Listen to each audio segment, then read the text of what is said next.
All right, here is that 5-person thing. Shut up, because we are live! Welcome to the Weekly Poll, our weekly pop culture awesome show. I'm Benny the Comic Historian, the greatest, the one and only, the Buzz Lightyear chin with the amazing hair that I didn't do anything with today. That is Sal, looking like the guy from Clerks, living in New Jersey, has a friend pool like he's in New Jersey. It all matches. That is, he's from ComicPOP. That is Rob. True. That is Rob from Comics Explained, the soothest, the silkiest, the most amazing voice ever, the man who can put you to sleep telling you about action-packed adventures, Rob! And See, I don't know whether or not I should take that as a compliment. Right? Or like his voice will make you go to sleep no matter what he's doing. and lastly on today's show, we have Joel. Moving on. And of course, I don't get an intro. For those of you who couldn't see that be quiet, coming, Joel. you're not paying close enough attention. And for the final guest, the final host on our show is the one, the only, the amazing Caped Joel, moving on with his career and doing better things than he ever did in Comic Book Cast, because fuck Comic Book Cast. Pushing it. What else is new, guys? You wanted me to talk more about you, would you? You're right, that's the thing. The moral of the story is never let Benny talk more about you. Man, Benny just don't give a damn. I don't give no right. dams. So today, guys, we're going to be talking about the new Rebirth issue. We'll also be talking about Captain Hydra, and we'll be talking about... I just totally hurt my ankle, and it really hurts right now. It happens. We're also going to be talking about the X-Men movie, and something else happened. What was it? That was about it. I don't know. We'll remember as we're going. We'll figure it out. We're professionals. For those guys who may be joining us for the first time ever, we do this stream every Tuesday right here at twitch.tv. After the show is over, you can always find it on ComicPOP for the first week, and then it gets archived onto the Weekly Poll channel, which eventually we'll make exclusive content for, but which is Comic TV at this point. And if you want to directly support this podcast and all of our wonderful streams that we do, from gaming to D&D to talking about comic books on another podcast on Thursdays, subscriptions, guys. That is how you support us. That is how we make any money off of this. And Joel lives in his basement of his grandmother's house, and she's gonna die in like a week, man. He needs as much subscription as you could get, because the money all goes to support Joel's dying grandmother's medical bills. And if we don't hit a goal, it's not gonna happen. But medical bills, even though he lives in Canada, where healthcare is free. But whatever. Shut up, Joel. Die in the line, waiting to get the care. And also, I just want to let you guys all know, if you are a subscriber, you get a Captain America shield. That's because subscribers side with Captain America, non-subscribers side with Iron Man. Who are you? I mean, I guess I'm going to unsubscribe because I'm gonna kick up that holy nerd war right there. Oh my God, Han guys. shot first. So why don't we start with probably our smallest discussion, I would assume, because there's not much going on. It's just a lot of what happened and our thoughts on it. DC Rebirth. Super cool. I'm really excited. I'm very, very hyped. So I'll give a rundown as to what happened to the comic at this point. If you've avoided spoilers and still have not read it, I don't know what's wrong with you. But basically what they've basically stated is that the last 5 years of DC Comics have been, like, somebody came in after Flashpoint, reversed time 10 years to weaken our superheroes. And Wally West was removed from the timeline. He still exists. The original classic Wally West. He's been brought back. We also get to see a lot of comments that have been coming out of readers, such as Love is missing from the universe. Things like that are missing from the universe. Black Canary, Oliver Queen. I hit my ankle again. Oh my God. What are you doing down there? But poor Benny's gonna have to file for workman's comp, being like, "Oh, I hurt myself at work. What are you doing? I was getting too animated on a podcast." I'm moving the chair like I'm spinning the bottom. Anyway, we also discovered that there are possibly 3 Jokers, and that Watchmen is somehow in the universe. Yes, it is. Well, I thought the idea was that Watchmen's always been there. Yeah, we just never. Right, because Wally West is basically stating that anything that's not right now is wrong on purpose. This force has done it. The fault of the Watchmen. And it sounds like, I don't know, the way they're hinting, it sounds like the big baddie might be Mr. Manhattan, but whatever. That's what they said. It sounds like Dr. Manhattan. I'm pretty sure that was the case. Of course, it could always be a bait and switch with Adrian. You never know. Yeah, That'd be cool. I'd be okay with Ozymandias being a problem. It makes sense, because Ozymandias is like, look, I saved my world. You all saw that happen. Now I'm going to save your world. Ozymandias? You mean Ozymandias? Ozymandias. What did I say? Ozymandias? Yeah, it's weird. Yeah. Get it Marvel, together. no, that's the other thing we had to talk about. All right. Oh yeah, and Marvel now. I mean, there's not much more to say about Rebirth. We did it actually a much longer, in-depth discussion about it over on The Pull, which is our Thursday show. You can find it up on iTunes. It's on iTunes with everything else, isn't it? Yeah. I don't get invited to that show. You're invited. Why doesn't Rob be our guest this week? That's a good idea. There's an I open wasn't invitation invited to should that you show. want it. But yeah, no. I So was anyway, the happy. show, we talked about it more in there. But I mean, overall, I think we're all excited about this. Yeah, we really don't have cool. much to talk about. Sadly, it's not like there's a lot. A lot happened, but with no answers.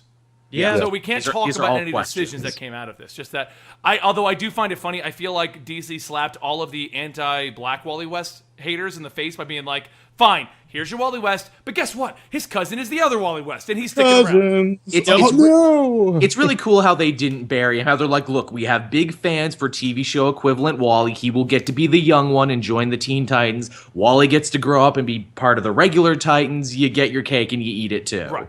Yeah. I'm surprised. sense. I was honestly expecting them to do one of those little like merging of Wests. Yeah. But I'm happy to see that they kept them both. It's kind of Probably neat. better that they didn't. I mean, the Now, fact well, is, right now they're only like. Imagine this though. Imagine this. If they did a merging of the West, first off, the merge he would have been a ginger white kid. So Yes. you would have taken one of the few black individuals in the universe at this moment. And Yeah, whitewashed him. Literally whitewashed him. Oh yeah. Dude, the Well, racial except, backlash would be except he started insane. out white. But that Here's- would originally- not matter. Yeah. Because related to our conversation we're going to have with Captain America, the non-comic fans would be like, DC whitewashed a black Yes. guy. Yeah, They would not care. Now, It's now like here's a my prominent black question. superhero. Turn him into Here's a my white question guy. moving forward, because it looks like, TV show equivalent Wally, new Wally, whatever you want to call him, is going to be putting on the Kid Flash suit and joining a Teen Titans team. What do we call older Wally then? What do we call Ginger Wally? Do we call him? I don't know. I think We the have two bigger question we Spider-Men. need Might to as well ask call him here. Flash. I think the bigger question we need to ask here is, what is up with that chest hair, Joel? Pardon? Oh, this? I'm Are a you going hairy Italian? individual. What can I say? Yeah. Man, I'm a I'm virile not- I'm not- gentleman. no, we have that weird fan online. By the way, if you're watching this, she has never spoken to me again ever since I told her you're making it weird after like a dozen comments that she jumped in. But she used to comment all the time on Twitter, and it was never in a bad way, but she'd always be like, "Can you do it shirtless? Joel, do it shirtless." I'm making as it weird. close as I'm ever gonna get. So I mean,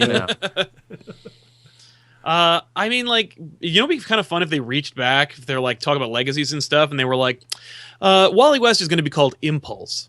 I was thinking that, That would too, be because cool. that name But is then kind what of about up Bart for Allen? grabs right now. What about Bart? Does he even exist? Does he even exist in this Bartor universe? exists, but classic. That's not Allen- Bart. Yeah, as a classic. I'm not even gonna lie. I kind of like Bartor's history better than Bart. Really? Now the character, I like Bart better than Bartor, but the His history of where he came from and his reason for coming back in time, and Yeah. not just being like, "Hey, guess what? I'm a part of the Flash family, and he's my granddad. Came back to say hi." Like a whole Yeah. entire reason for running to this time period makes more sense to me. Yeah, it makes than sense. just being like, "I want to go see my granddaddy." Heck, even Young Justice handled that better, where he's like, no, I had to come back in time because the Reach destroyed the world in the future, and I Exactly, need to yeah. warn you about it, all Terminator style. Yeah. I mean, cool. basically I just don't like classic Bart Allen's reasoning for coming back. no. It's a little flimsy. It could use an update, and it looks like we got it. So Yeah. just hang on to it. I Bartor guess. didn't suck entirely. I think his personality had problems, though. And I think the biggest issue that came out of the this is a complete side tangent here, but I think the Yeah. biggest problem with Bartor was his refusal to be involved in anything Flash related. Yeah.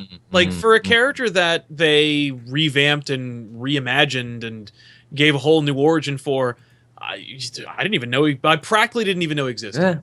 And it looks like they're going to try and fix that with the new Rebirth Flash book. They've made a strong point of saying, like, look, here's new Wally as Kid Flash in this book. He's going to be part of the universe, and he's going to be Yeah. part of these stories. Assumedly, original Wally will be, too, after the big heartfelt, I remember you now Dude, moment. I cried when Barry, Oh, yeah. Barry Me had too. tears. I was gonna. I did, dude. And he's like, Wally. Because when Wally's fading, I'm like, is that it? That's it? They're gonna kill I him. honestly thought. this the end? I honestly thought that DC just used him as a plot device to That's reveal what I the story. thought. Yeah. And That's that what when I he was thought. fading, I'm like, he's gonna be gone, and like at the end of this whole thing, he'll come back. Like that'll be the payoff for this whole event. Right. And when Yeah. he reached out, I'm like, yes, Barry remembered him. I think- rarely get misty-eyed reading comics, but that was definitely a moment where I'm like, no, he's gone forever again. Yeah, exactly, because they got rid of her 5 years. It was not out of the realm of possibility for them to just be kill him like, off. we'll see him at the end of this whole event. Yeah. DC always kills a Flash to make a point. It's kind of a tradition at this point. Yep. But no, when he reached out at that point, he grabbed him and he was like, "I remember you now." And then I was just like, it was funny because there was 3 moments in that comic where I literally said, "Oh my god!" I was reading it in the hotel room in Chicago when I went to go see that concert, and there was 3 moments in that whole thing that I went, "Oh my god!" And Natalie was in the shower getting ready for the day, like doing her whole thing. She's like, "What's wrong?" And I'm like, "Wally West!" She's like, "What?" Nuts. Well, here was my question: is with Jeff Johns, like spearheading all this, is everything on the table when it comes? Sure to seems Flash? that way now. Like, because I mean, is he going to come along and he's going to say everything you saw in Flash Rebirth is back? Thank you so much, Skateboard Pinda, for subscribing. I'm trying to fix. Oh yeah, thanks a lot, man. Yeah, no, it's true. Well, I don't know if you're a guy or a chick, but thank you. Yeah, thank you. Whomever. He or she. you, awesome It's person. being weird awesome and not properly updating the names because I have them on the screen right now. And there it goes. Okay. Yeah, I might have to refresh this occasion, so I gotta kind of keep an eye out to things happening.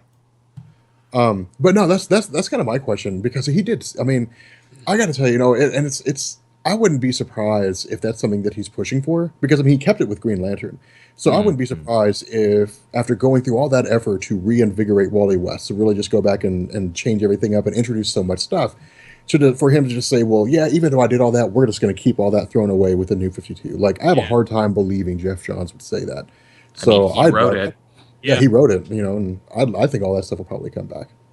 I think it was a nice touch, too, that with this DC Rebirth, they kind of, in many ways, clear Barry of any implied wrongdoing from Flashpoint by going, no, it wasn't really his fault. It was that dastardly Dr. Manhattan. And in effect, they also absolve themselves of any wrongdoing. They're like, no. The New 52 didn't suck. Dr. Manhattan sucks. And he gave us all this stuff you don't like. Like Pandora. Well, they gave him whatever relied to it, they basically whatever the subs didn't like is what got pinned to him. Yeah, which I thought funny. But I also love the fact, and this is my favorite part about Rebirth, is instead of just restarting and ignoring everything that happened and just being like, thank God, yes. Instead of being like New 52 didn't happen, we're restarting, or even being like we're gonna ignore everything that just happened and just move forward and just it's all one timeline. They acknowledge what they did. They made it fit. Yeah. They're like, Flashpoint did this. It caused the problems. It's related to this villain. These last 5 years have been to weaken our superheroes. That's why Superman died. That's why Darkseid War came by. Yeah. Everything linked together into one giant nice package. And it's almost like getting a Christmas present at Christmas. And it was like haphazardly like wrapped by like a 2-year-old. Parts of it are sticking out. You're like, I don't like that, but look at this beautiful corner. And that's how it makes me feel about the New 52. See, like I was doing a Periscope where I talked about that, and I was like, that's what makes sense because because you're right, everything makes sense. Like you go and you read the new, the Adventures of Lois and Clark, It's a wonderful book and came to an end this week. It's an incredible book, but like you see Superman standing there, and he was like, I watched the whole first battle with Darkseid and the Justice League.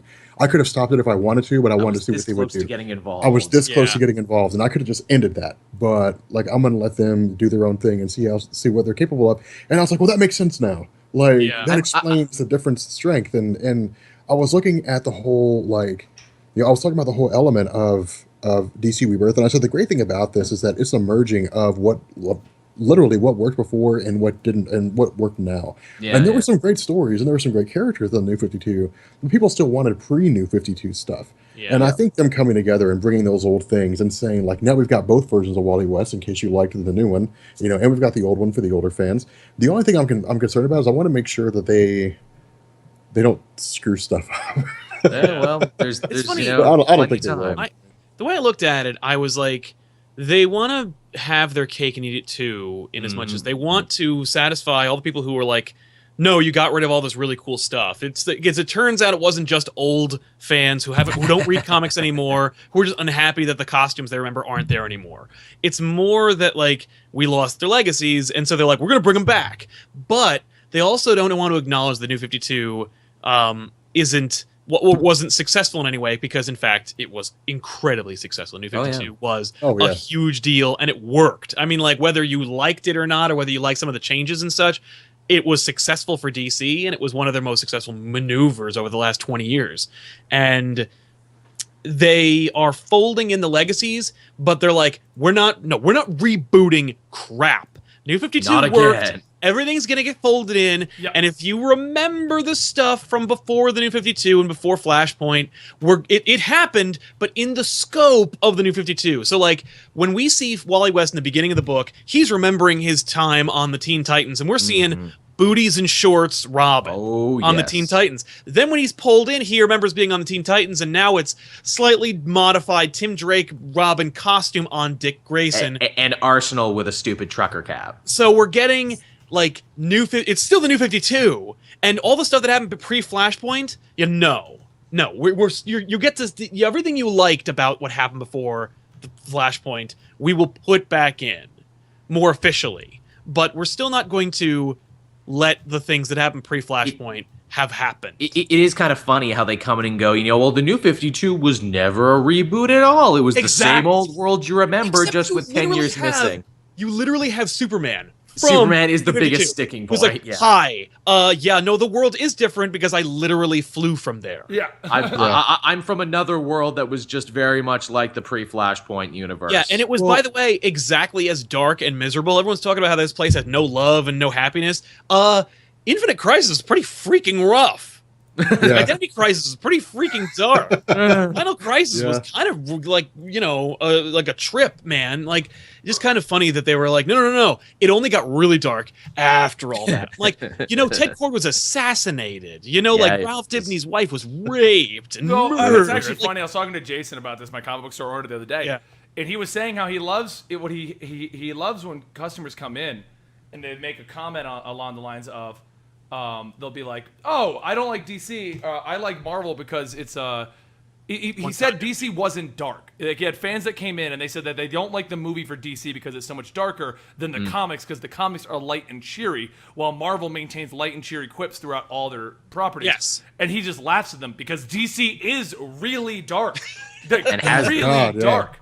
Yeah. Well, see, the Dark Side War literally just turned them into. They leveled a city. Yep. I almost feel like they did it just to be like, once again, screw you, Man of Steel naysayers. Yeah. They will level cities. People will die. Sorry. Yeah, but the difference was that even the crime syndicate was helping out save people. Well, before I got into DC, like I was one of those guys. I was like, no, Marvel is like gritty, dark characters. DC's not like that. But I hadn't read DC for like 10 years. Yeah. And so people were like, go read DC now. And I'm like, wow, they're just killing people. Yeah. They're just like you know how we're supposed to be like superheroes? We're supposed to like save humanity. Well, we just killed like 5,000 people in that building and we just collapsed.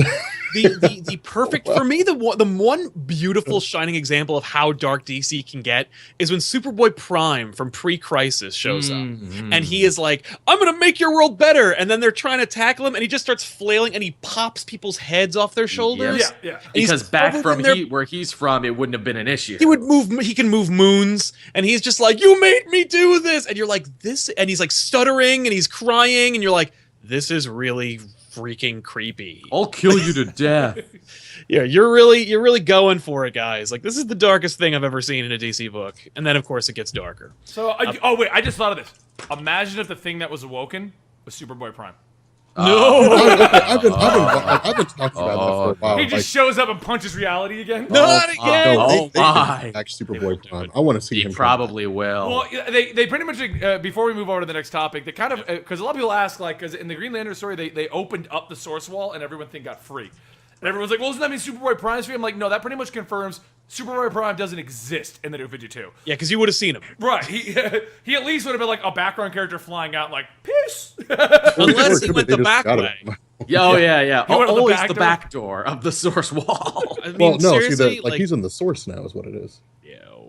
Well, I mean, like, the fact is, they're never going to do that, but they will use him They will use him again. They're already making a big deal about bringing back Doomsday for the new Abnett Superman series of books, so I think anything is on the Here's my question. Is it Larva Doomsday or Doomsday? Abnett is writing, and Abnett had a hand in the original, so it's probably the original Doomsday everyone remembers. Enough with Doomsday. No, more Doomsday forever. Why do I get a feeling the new Doomsday is going to look artistically like the one out of the movie? Yeah. There's already art out of him, and I think you're right. Yeah, there's already like a cover with him on it, and I'm pretty sure you're right, Benny. He looks like an orc. Here was the big thing, the big thing that I want to know now that Dr. Manhattan is in the new DC universe. Yeah. Like, who can challenge him? Because certainly not Captain Atom. That's for sure. That's what I thought was Spectre. Because I mean, Dr. Manhattan could do everything. He was God. Yeah. And the Watchmen universe. So there was like, well, but there was. I mean, I guess God is what he can keep track of time perfectly. We'll say that. But like there was no limit to the stuff that he could do. And so my question was like, how's that going to affect the DC universe? And that would be the cool thing. I guess that'd be like the next big conflict. And if ever there were a time for like Superboy Prime to come back, like that would be it. Or like Superman 1,000,000. Like bring in Superman. Like I want to see gold Superman. I'd rather see Superman 1,000,000 before. I think everyone would rather see Superman. Yeah, Now, did you guys catch the thing too? When again, God is a watchmaker was playing with Wally's watch. Did you see what the hands were set at? 15 minutes to midnight. Yeah. Yeah. What does that mean? Sorry, I'm messing with this like scrolling marquee that tells everyone the schedule. Like every Tuesday's this, every Thursday's the other podcast that Rob doesn't want to be on. Every Friday's the D&D game. Which, by the way, for those of you guys who are asking about how you can subscribe, there's literally just a $4.99 button there that you can click. Now, I don't know about mobile. If somebody else knows about mobile, I don't know how mobile works, but it is a $4.99 button down below, and what it basically does is allows you to directly support everyone on this podcast, which is myself, Rob, Sal, and Joel. And for those of you guys who are possibly wondering, the revenue is supposed to because we're only finally fixed that, but it is supposed to be going to Sal and Joel for the most part because Rob and I have the larger channels. You know, YouTube money's a real thing. Thanks, guys. So basically, if you do support it, and this actually applies to these subscriptions on the gaming days too, the money goes to support Joel and Sal, two guys who actually put together these podcasts, find topics, they find what we're going to talk about, they kind of make sure that Rob and I are caught up on it, they find the guests if we're going to have that kind of a thing. Yeah. So they're kind of the wheels that keep things moving, and Rob and I just get to show up and be like, "Are we awesome, Rob? Just be yourself, son." Like when Vinny and I get done with the podcast, we just go play golf. They're like Marlon Brando. They just show up. Mm-hmm. No, I will not read your script. we literally like we're on the verge of just putting like was it cotton or cheese that he put? It was cotton. It was cotton, that he put in his mouth for The Godfather. I always heard it was cheese, but I couldn't remember which one. That would get annoying fast. It was funny. It started out as cotton. His audition process was cotton, and then they literally made like a gelatin mouthpiece that he put in his mouth. Okay, so real quick for the record, Draco Master says that it's nice of me and Rob to give the funds to you guys, and that makes us awesome. For the record, I did not make that known for the fact of for everyone to be like, Rob and Betty are that amazing. We're awesome guys. I just wanted everyone to know, because if you see our YouTube channels and then you look at the Twitch, you're like, well, whatever. I just wanted people to know the support goes to those two. Does it that's why I let you guys know. It wasn't because I mean, if I were to see someone's YouTube channel and then come over here and be like, why would I support that? Look at the channel. Just so you know, it does go to Jersey and Canada Boy over here. Is that our new superhero team there, Sal? Jersey and Canada Boy. I'll take it. All right, Elseworld Exchange, we named that show we do Wednesday way too quick. It should have been Jersey and Canada Boy. Jersey and Canada Boy. Wow.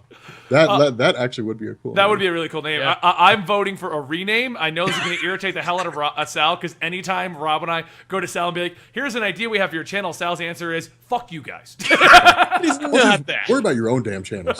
Yeah. Here's an idea. Why don't you take all your ideas, write them down in a freaking notebook, and then put them in your own channels. Okay, so that's the topic with that one. I mean, that's pretty much, I think we're all excited, but we don't have much to say on it. There's not much to say. It's all set up. Everything comes out tomorrow. We'll know very soon. We'll know this Wednesday. Not everything. It begins tomorrow. It begins tomorrow.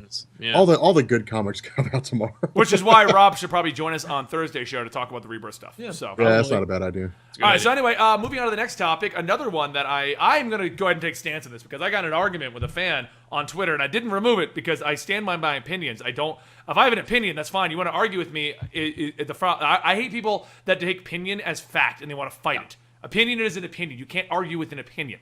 So it's anyway, the internet, man.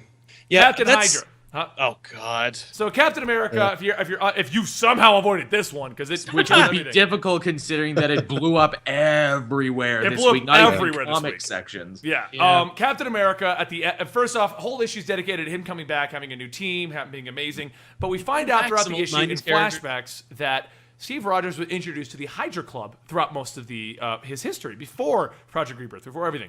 and that he potentially had something to do with Hydra. And then, of course, at the end of the issue, he kills a member of his team, Jack Flag. Supposedly. Again, it's all supposedly. Because he threw him out of a plane, but for all we know, Falcon grabbed him. We don't know how that worked. And then he says, "Hail Hydra." Everyone freaked out. They're saying that Nick Spencer has turned him into a Nazi. Now, before we go into this discussion, I want to state one thing, because I made a point on the poll where I said the people that are freaking the hell out are non-comic book readers. Now, or at least so new they're not used to these. They're so new that they're not used to things that are going to go back to status quo. The reason why I wasn't upset, Joel wasn't upset, and our guest wasn't upset is because we know that in the world of comic books, even if this goes 20 issues, it will revert. We will get Captain America Classic back. That's going to happen, regardless of what the storyline does, whether it be good or bad. A lot of people are judging the storyline based on the events of the first issue, and I made the comment stating that I feel that was comic noobs. Now, first off, I do want to apologize because I don't only feel that's comic noobs. As I discovered this morning, and this is something I wanted to say earlier, but I do try to keep things family friendly, and I do try to keep things where it's not a problematic, and I don't try to alienate viewers, but the people I feel that have a problem with this, and this is my opinion, are the comic noobs who don't understand the story is going to change, or in my politest way to say it, the old salty, crusty comic book readers who have been reading for 40 years. Or don't want things to change. Or possibly even a third group of people who take political umbrage with Nick Spencer, who is very out and out about how he feels. I think that's more. Now, here's my argument, and I want to start this discussion with this. My argument is simple. Comic books need to change. Comic books need to adapt. We need to get stories. We need to get stories that are different, fun, interesting, and you are not going to get those all the time. Now, we could go with the tried and true method. Captain America fights a Nazi group, fights ISIS, he teams up whatever, yada, yada, yada. Yeah. We could do that. That didn't sell. Otherwise, Captain America would have been shot. He wouldn't have been changed over. It wasn't selling classic. He wouldn't have been lost in Dimension Z for however long. He got lost in Dimension Z with Zola installed into his chest, and he talked to a Nazi for a big time. Whatever. And I wasn't even crazy about that run. I'll come out and say I wasn't. And that's the point I want to make. And this is how I feel about comics. I like to encourage creativity. Now, here's what Marvel and DC want. Marvel did that on purpose. Marvel did that so that the only thing anyone would talk about on that Wednesday was the Captain America Hail Hydra moment. That's what they wanted. By everyone going out and talking about this book, regardless of it being good or bad. For the record, if he stays Hydra, I'm probably going to drop the book. I'm saying that right now. If he goes Hydra, that's probably not a book I want to read. He's not going to. I know, I agree. It's not even a reality. I'm just stating, like, if we go 6 issues, and at the end of the 6 issues, he's like, all right, Captain Hydra now, world knows. Right.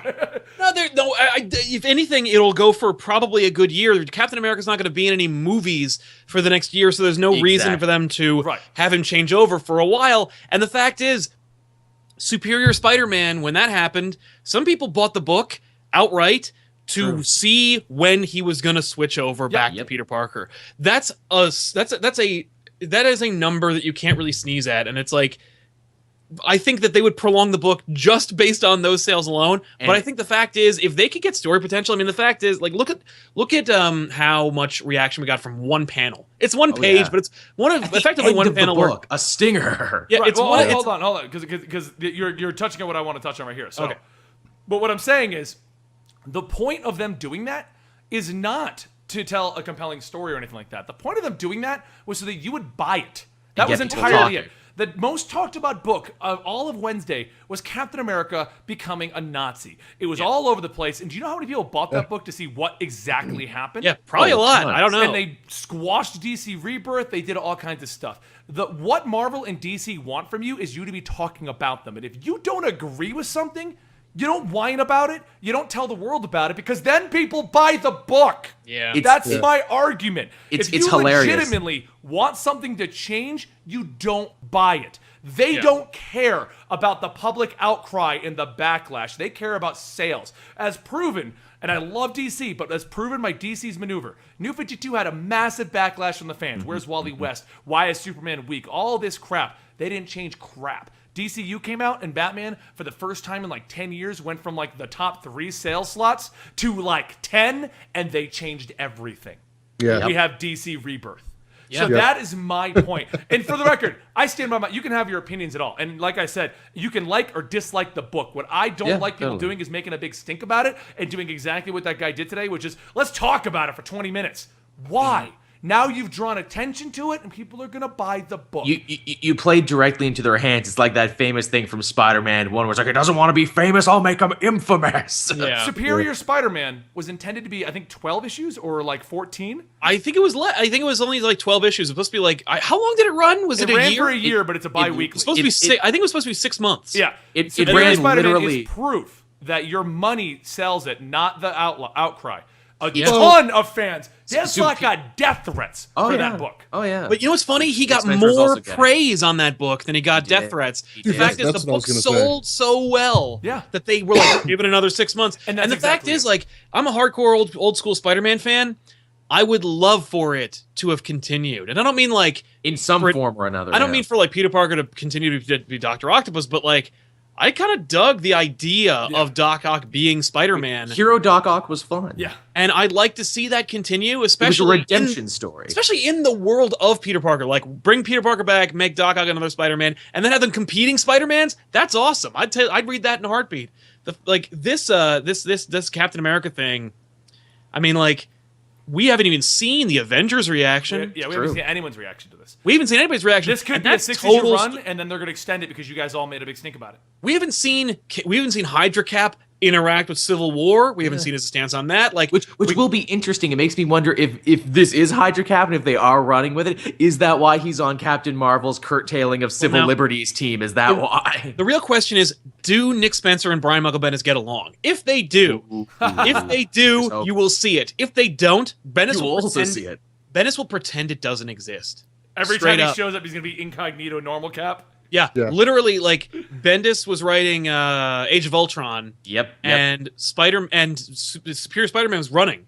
And Bendis, like, I don't care. It's Peter Parker Spider-Man. Yeah. Bendis do what he wants. That was one of the biggest surprises, is when Age of Ultron happened. When Hawkeye, I think it was Hawkeye, went to go rescue Spider-Man. It was Peter Parker sitting in a chair, and I'm like, it's Peter Parker. And then it's funny because Dan Slott had a tie-in with it too. They made a tie-in. Yeah, but he wasn't Superior Spider-Man. Which retcons it a little bit. That's clearly what happened was Bendis went, it's Peter Parker. And Dan probably was like, wait a minute, he's Doc Ock in there. And he's like, come on, really? You can maybe change the story for your stupid Dr. Octopus thing? It's going to be over in 2 months. And then he freaking just said, and then they made I think it's one issue. It was. Yeah, it's a single where it's just like, where he literally is like, I have to pretend to be Peter Parker for as hard as possible, and he doesn't do anything. Like, that's the book. Yeah.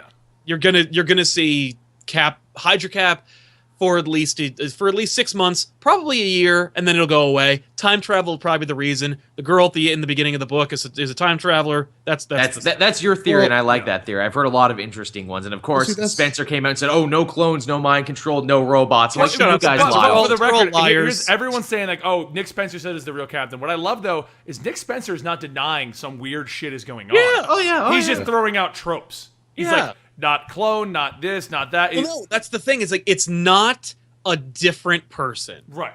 Like, just like Cap Wolf. No, he's not a clone of Captain America's DNA with a wolf. Like, no, it's really Captain America as a wolf. Like, that was fun. I like how they brought that back recently. That was beautiful really that they mentioned it. It's like Nick Spencer was foreshadowing what was going to happen, and he was like, "Man, crazy stuff happens all the time." Remember when Jack Flag was on the Guardians of the Galaxy? That was fun. Yeah. Well, see, here's a kicker about that and this is always what cracked me up. I remember like you guys remember the whole thing with Thor when they introduced Jane Foster as sort of like a female Thor, and Odin's son lost the ability to use his hammer. People were freaking out. I'll challenge anybody to present a story to me from Thor, with the exception of when he was the old man and he fought Galactus. Present a story to me from Thor that's as good as Jason Aaron's run. It's an amazing run. It's already going to go down. Really, in legend. It's one of the best runs of all time. But I will give it to you. I will. They got one where three Thors came together to fight the God Killer guy. Oh, that was pretty. Well, that's also in Jason Aaron's run. I like Jason Aaron, but he was. It's in the beginning of the run, but yeah, it's really good. But he's telling one solid story from that. And that was my point too. And for the record, old comic book fans, you can go ahead and complain. You can. But don't do it outcry publicly. That's why we have comic shops in this chat room. Well, like, I don't understand why people don't, at this point, recognize that numbers and money is what influences what you want. Like, if you want your book to sell, if you want Moon Knight to last more than 12 issues, buy every issue of Moon Knight. And you know what's actually, by the way, this is just a public service announcement, but you know what really sells books and makes books work? Pre-orders, because the numbers don't come in until after the books have already been purchased and sold. Yeah. So like, you need to pre-order the book in order for Marvel to know that you want it before they've already canceled it. So you got to pre-order the book. That's how you save a book. If you want to kill a book, stop buying it. Right, and that's exactly what I'm saying. Like, and that just brings it back to my point. Everyone freaking out about Captain America making a big stink, and they're like, if we make a big public outcry, they're going to change it. No, more people are buying it now. Yeah, that's exactly what you're doing. Literally, I personally, they got to the end. I got to the end of it, and I was like, what the fuck is this shit? That's literally what I said. And I read it, and I was like, I don't care. No, I didn't sit there. I didn't sit there and go like, that's it. Screw Marvel. I was literally like, what the?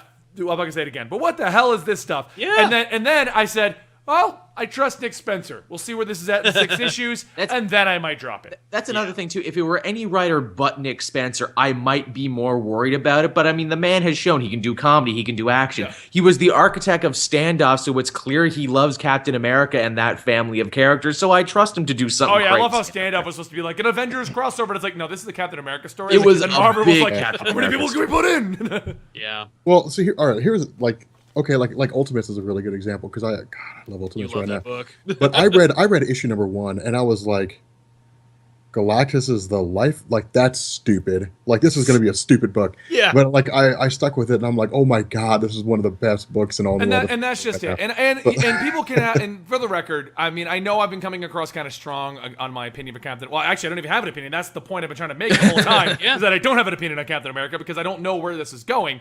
But everyone is allowed to have their opinions. Everyone is. You can like it, you can hate it, you can state that it's an insult to the Jewish creators of the character, you can state that it's an insult to America. You can come up with any number of reasons, whatever you want to do. This guy exists in a world where a man has spider powers and a guy known as Galactus can eat a world. I mean, anything can happen. Green Gamma Monster. He does life giving now. He makes worlds. Oh, okay. What I'm saying is this exists in a world where crazy things can happen. And judging a book by the first issue and freaking the hell out, I have problems with that because that causes problems for problematic stories. Yeah. Because it makes people go buy it and it makes that story keep going. And if you really don't like a story, if you really got to the end of Captain America 1 and you were like, I am going to drop all of my Marvel books over this, then do that. Because that will tell Marvel, holy crap, we're not selling books because you don't like what we did. Yeah. There was an interesting article I read over on Birth, Death Movies today where it was kind of talking about the recent explosion of entitlement within fan culture where it's like, I don't care if you're an artist. Tell me the story I want to hear right now. Yeah. Or I'm going to be very upset about you. Now, I don't agree with everything the article said, but they drew an interesting parallel. They said, the people, really freaking out about this new Captain America. The writer compared them to that lady from Misery, going, you're all acting like the lady from Misery. and keep in mind this. I also want to state one other thing. Cliffhangers are how comic books sell the next issue. Oh, yes. They're so Batman and Robin Eternal was the best example of no cliffhanger having any value. Every issue ended with a massive cliffhanger. Like, I think it was issue 3 ended with Red Robin supposedly talking to the villain whose name was Mother. Yeah, thinking that he's the sleeper agent. Yes, Mother. And you're like, oh my god, he's the sleeper agent. They just made Red Robin a villain. In the first page of the next issue, it was his mom. He was talking to his real mom. Actual mother. Yeah. No, dude, that's 100% true. I mean, it's that's cliffhangers are 100% true. You read something like well, Harry Potter. What am I thinking of? Like, not Knock-Eye. Night Brand and Star Mask. All right, really underrated comic. Not many people are reading it. No one's reading it. Like, well, yeah, no one's really reading it. But you jump into that, and you're like, oh my god, the Living Tribunal's back. Yeah. Like the Living Tribunal's there. It's Adam Warlock, but you're like, the Living Tribunal's there. One of the last shots of one of their issues, and it's like, well, now I want to buy the next one because I love cosmic level stuff. Yeah. And Adam Warlock became the Living Tribunal? Well, he became the Living Tribunal in Jim Starlin's Infinity finale or whatever it is. So, another book no one read. Because I know they killed him in Original Sin. Yeah, they killed. Well, this was an alternate reality Adam Warlock, but what Jim Starlin said, Jim Starlin's like, well, this is an alternate reality Adam Warlock, but the Living Tribunal is multiversal, so he's officially the Living Tribunal now. And I'm like, whatever. So, whatever, Jim. They don't care what you say. I'll go with it. They'll just publish your books. Yeah, unless like Bendis or somebody comes along and is like, "Here's a new Living Tribunal," we'll just have to assume that's always how it works. So Joel and I gave our opinions on the Thursday show. We basically said like, good or bad, we don't know. I can't judge the story of Captain America until I see what happens with it. That's my opinion entirely, and I don't like stifling creativity. I will buy the books because I like creative ideas, even if I dislike the. Yeah, well, okay, that was a shit story, but that's amazing that you tried this. Yeah, and you know what? Tried something. And it's like, you know what? And if 3 issues from now, if we hate it and it doesn't work out, we'll be sure to tell you about it. And in fact, we'll probably be even madder because we went to bat for it. That's the I didn't even go to bat for it. I just went to bat for it. It's a story. Let it develop before you start shooting. I mean, that's like you watching the first episode of Game of Thrones, the very first one, and then going, "Wow, this is a movie. This is a show about incest, boobs, and boring." I don't. Yeah. Oh my God, Sean Bean. Well, it is about those things and much more. Well, I mean, but I was saying is Game of Thrones doesn't even get interested in like 4 or 5 episodes in. It's nothing but setting it up for the first 4 episodes. If you watch the first episode of Game of Thrones and entirely judge your entire Game of Thrones experience on that, no one would have watched that show. Right. Yeah. Well, but no. See, to me, that's or to compare it to other stuff like Oz and the Shield. If you were to judge those shows by their first episodes, which those shows have crazy twists at the end, everybody. Yeah. Well, the whole purpose of all different Marvel was to literally try new things, was to experiment with new stuff, and the issue here is I'll jump on Periscope and I'll say, man, like one of the big problems I have with all different Marvel is that a lot of stories like Spider-Man have stayed the same, and a lot of stories like Iron Man are the same except for Superior Iron Man. Like these are things that just didn't get changed. They just never got. Remember when Iron Man was a teen? Like, and people are like, man, like we want change, we want new stuff. Well, then Nick Spencer comes out, Captain America's Hydra. No, that we don't want that. Not that. Not. You can just change that. It's the ultimate double-edged sword. You can't win. Well, that's for the record, I do want to, on a side note, because does anyone have any final thoughts on Captain America before I jump this tangent? My only issue was I thought the book leading, like, here's the thing, the meat and potato, like, it's 1 page, reveal is irrelevant. The rest of the book was kind of boring. I didn't care about anything that was happening. I actually got bored midway through, and then I pretty much started skimming, like, what was this big what the fuck everyone was talking about? And I skimmed all the way to the end. It felt like an old Captain America book from like the 90s, and I was like, this is really boring. Like, I don't care about anything that's happening. It's very that was the point. I think it was supposed to feel like a classic story, and then they no, they pull the rug out from under you at the very end. I felt it was a little wordy, which George was a fan of. Yeah. Another thing is, I like Nick Spencer's work sometimes, but other times, like he's literally the definition of hit or miss for me. I see. If this doesn't pan out, this will be the first one by him that I'm not a fan of. Yeah, he's been batting 100 for me. Ant-Man has been consistently awesome since that started. Standoff Superior Foes of Superior Spider-Man, whatever it's called. That was underrated classic. Yeah, totally. I love his Sam Wilson Captain run. You see, I haven't been reading that, but now after reading this new Steve Cap, I feel I need to go back and read all of that. In fact, I'm probably going to go buy the trade just because, okay, but what's he doing over here, though? Yeah. You gotta read, because like, I don't think it's. I thought it was boring too. I didn't really like. I actually like that one. I like what they did with that one. I like the direction he's taking the Sam Wilson Captain America.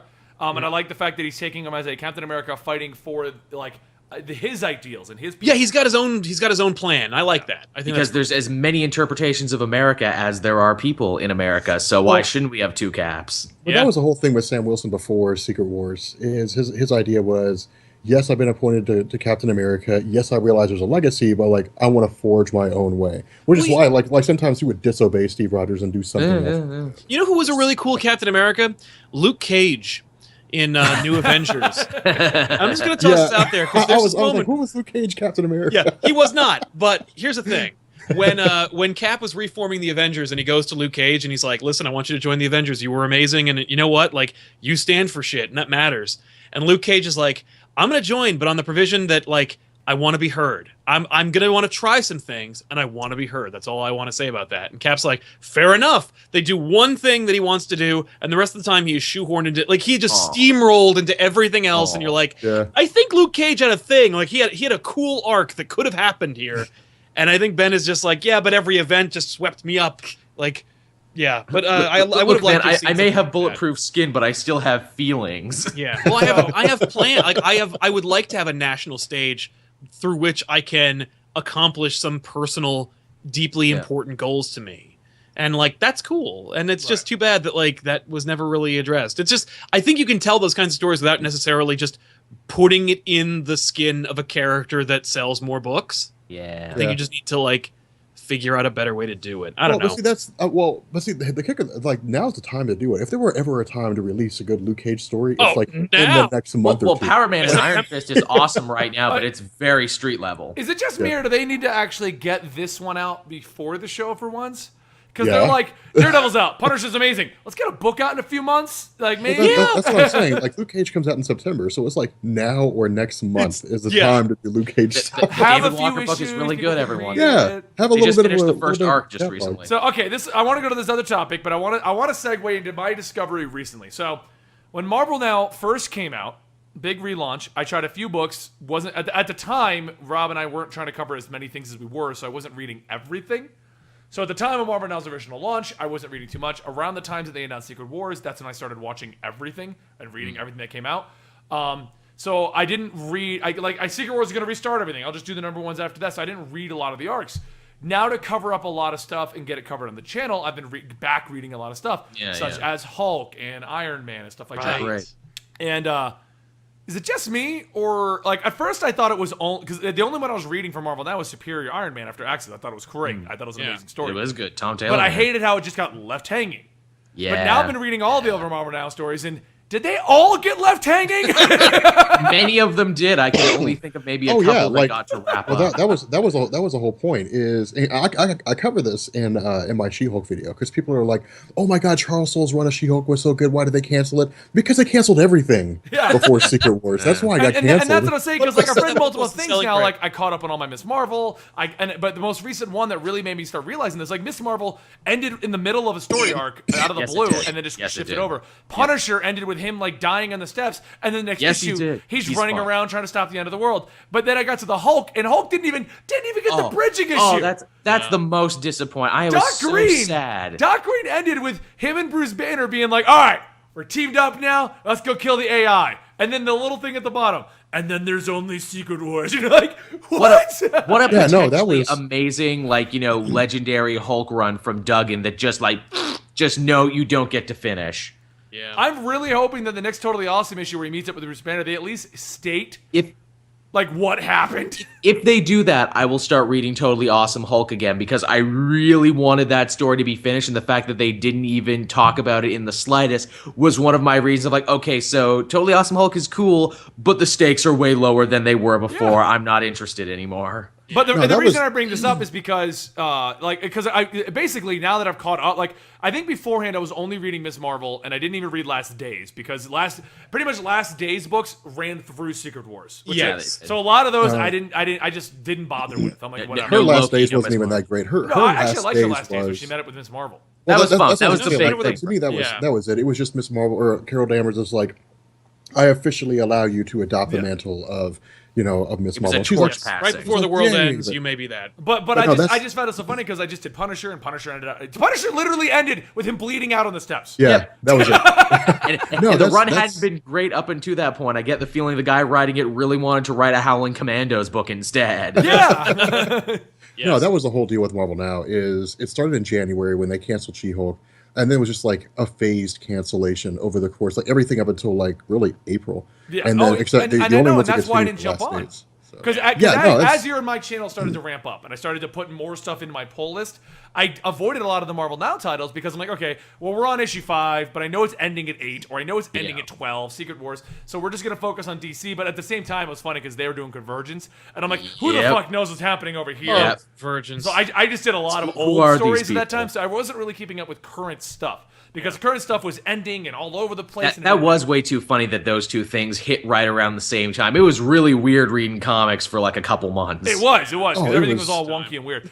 But so now that I'm finally catching up, because I just did Hulk, and that got me thinking, I'm like, wait, I just did Punisher, and Punisher ended out of the blue with him dead on the steps, basically. And Hulk is ending with literally Bruce Banner being like, we're going to stop the AI. So are you saying that major events in the big two publishers are wrecking your little books? Yes. that they're disruptive? They are. Yeah, they are. Actually, you want a great example? And the whole reason I'm talking about this is because they've reannounced Marvel Now. And the question I want to come out of this, which is so weird. Do you think that they'll continue some of those classic stories, or do you think it's just new launch again? But think about that for a minute, because no, they're not relaunching shit. That's what I don't get. That's what doesn't make any sense to me. We're not even 12 issues in, not even 10 issues in. No. To like all new, all different Marvel. Like like some stories are just now wrapping up their first arc. Yeah. Like the whole we just learned about how like all new, all different Marvel fits into the pre-Secret Wars universe. Yeah. If they're going to relaunch everything, I'd be severely disappointed. I'd be like, well, for the record, just to go back to Sal's point for 2 seconds, what I wanted to attack it, because you said they're disruptive. You want to talk about disruptive? I don't even know how Nova's going to pan out right now. Nova at the end of issue 7 literally leaves with him going into space to find his dad again. And the Avengers stating, "We're going with you." Yeah. And then it literally at the bottom says, "Continued on issue 10." And the next 2 issues are Civil War 2. And I'm like, how does that even work? Oh no! Now here's my question: Will the Unbeatable Squirrel Girl get a third #1? Wouldn't that be something? Because if it does, look, say what you will about Squirrel Girl, I'm just saying, you released 2 #1s in 1 year. That's kind of goddamn pathetic. You can only restart that book so many times. I feel like this is literally Marvel stating all new, all different Marvel sold a gangbusters on issue 1s. Nobody kept going. That's a problem. Like that's a problem that you have with your business model. Stop punishing us for it. I think that's a problem with writers. I don't even see what they could seek to gain from another reboot where it's like, oh, are you going to make stuff closer to your movies? They're already super close to the movies. They're already changed everything. They've already changed everything to merge in the Ultimate Universe. They've already altered a lot of the superheroes. I don't know what else, like... Are you going to go twice monthly for your big books to compete with DC? You already did that. They're doing twice monthly to compete with you. Are you going to drop the price down to $2.99? Maybe. You know they won't. No, they won't. Marvel's not going to lower that price. But the problem is, like, if you want to see a fan backlash, we were just talking about that. Everyone is like, no, we don't want another reboot. Dude, the Marvel Now Twitter feed was insane. Oh, I bet. When they tweeted that out, like it was like Marvel Now, and it was like this fall, and people are like, "Are you fucking serious?" Yeah. And like not long after the DC Rebirth news too. Well, for the record, I'm actually looking at this. April sales, Marvel crushed it. So why is they doing this? What do you seek to gain? Yeah. Black Panther 1 is the #1 seller at 250,000 copies. Star Wars Go Damien's top seller. Then you had Dark Knight 3 Master Race. But then you had Star Wars C-3PO, Batman, Gwenpool, Star Wars, Darth Vader, Harley Quinn, Amazing Spider-Man, Justice League, Amazing Spider-Man, Walking Dead. That's always up there. Yeah. Always. Batman and Teenage Mutant Ninja Turtles always up there too. Spider-Man, Deadpool, Moon Knight, Spider-Gwen, more, Justice League, Spider-Man. Old Man Logan, Deadpool, Uncanny X. Like, they are not doing bad. Out of the top 20 books, they've got like 13 on there. Yeah, I can't believe... Yeah, no. And the fact that they might be calling it Marvel Now again, it's like, but you had a thing called Marvel Now, though. Yeah, you already did that. And what does that even mean? I mean, I think Shinobi's accurate. Marvel thinks, and we've always thought this, they think they're going to get more money with the #1s. It's either that or, if you look into Marvel Now, they're stating status quo change-ups. I guarantee you part of this is now, DC's like, you want your classics, we got your classics. Marvel's doing all that weird shit. We got classics. Yeah. Marvel keeps upsetting the apple cart. Yeah. Well, see, this was an argument that I made when I was on Periscope, because if you guys notice, Marvel Now starts exactly 1 year after All New All Different Marvel started. Because All New All Different Marvel started on October 15th. That was the first week of releases. And if you guys remember when they launched the New 52, they released all the titles for a year. And then for the 1 year anniversary, you had like a 0 month. Where they were like all the origins of the characters. And a villains month, too. And a villains month. And barring the Ultimates and some of the information you find and some of the cosmic stories, it would make sense to me if they showed up with Marvel Now and they were like, here's what happened during that 8 months between the end of Secret Wars and the start of All New All Different. That's a great idea. That would make sense to me. It's going to be a bunch of new #1s. It'll probably be this. Here's what I see happening. So, this is my predictions. All New, All Different. all Marvel Now. Thor issue 1. Odin's back. Captain America. No longer a Nazi, and he's Steve Rogers and he's young. Spider-Man. Amazing Spider-Man. He's Spider-Man. Miles Morales takes on the name Arachnid Kid.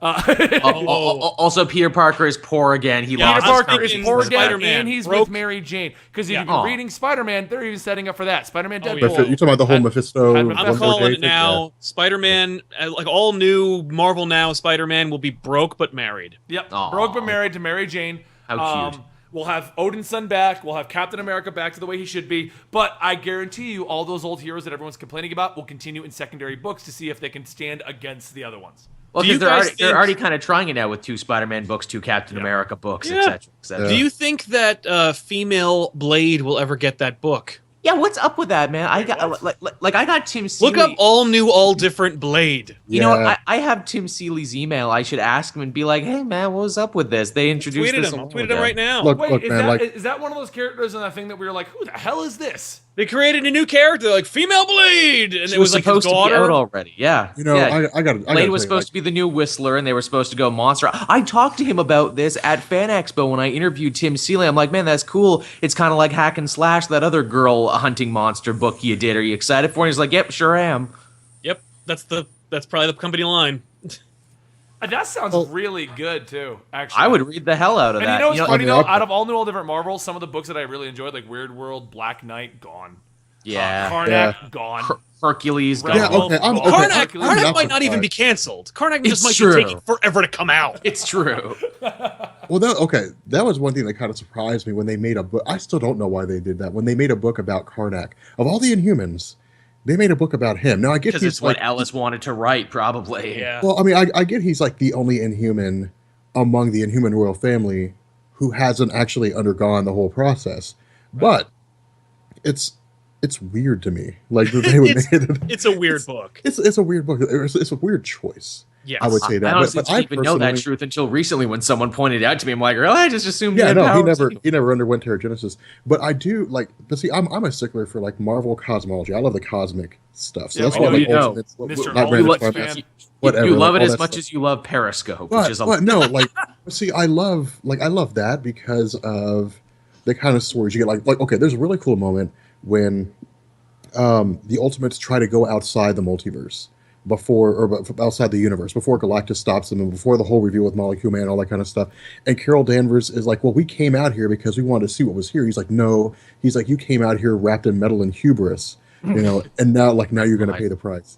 And she's like, well, you know, we've seen time, we've seen space, we're trying to figure out how it works. And he's like, well, see time through my eyes and like makes her go insane temporarily. Right. And like, it was like that kind of stuff is why I love cosmic level stories. You know, that's why I dig that kind of thing. But, you know, again, I have no idea what they're going to, it's too early to see whether or not stories work. It's too early to see whether or not the story arcs are paying off. I feel like this is a panic. I feel like this is a panic move on their part. DC got a lot of hype over Rebirth. They did everything the fans wanted.